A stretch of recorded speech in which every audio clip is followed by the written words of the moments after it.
నమస్తే.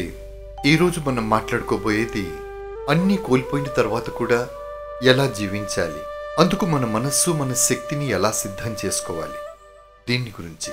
మనిషి జీవితంలో అన్నీ కోల్పోవడం అంటే అభిమానాన్ని కోల్పోవచ్చు, ఆస్తిని కోల్పోవచ్చు, బంధువుల్ని కోల్పోవచ్చు, ఆరోగ్యాన్ని కోల్పోవచ్చు. ఒకనాడు ప్రతిదీ నాది అనిపించి ఆ తరువాత ఏదీ నాది కాదు అనిపించేసరికి ఆ వెలితి మనిషిని చీల్చేస్తుంది. అప్పుడే మనం మన మనస్సుతో మాట్లాడుకోవాలి. ఏమి కోల్పోయినా నేను ఇంకోసారి ప్రారంభించగలను, ఎందుకంటే నేను ఇంకా బతికే ఉన్నాను కదా. బతికిన ప్రతి క్షణం ఒక అవకాశమే కదా.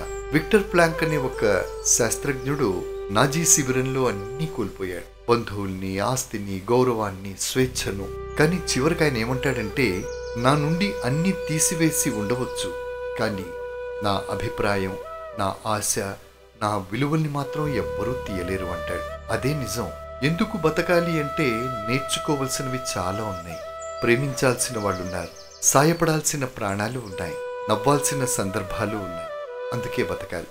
అంతేకాదు, ఈరోజు మనం నిశ్శబ్దంగా నిరాశతో ఉన్నట్టు రేపు ఇంకొకళ్ళు ఉండొచ్చు. అప్పుడు నేను కూడా ఒకప్పుడు నీలాగే బాధపడ్డా, కానీ మళ్ళీ ఎదిగా అని చెప్పే సందర్భం రావాలి. మన జీవితం ఎందరికో ఆదర్శం కావాలి. అందుకే కోల్పోయిన దానికన్నా మనం ఎంతో విలువైనటువంటి వాళ్ళం. మనం బ్రతికున్నాం చూసారా, అది చాలా విలువైంది. అదే మన తపన, అదే మన బతుకుకు సార్థకత. విన్నందుకు ధన్యవాదాలు. మీకు నచ్చితే మీ మిత్రులకు, కుటుంబ సభ్యులకు షేర్ చేయండి. మన జీవిత ప్రయాణంలో పడిపోవడం సహజం, కానీ లేవడం మన బాధ్యత. రేపు మళ్ళీ కలుద్దాం.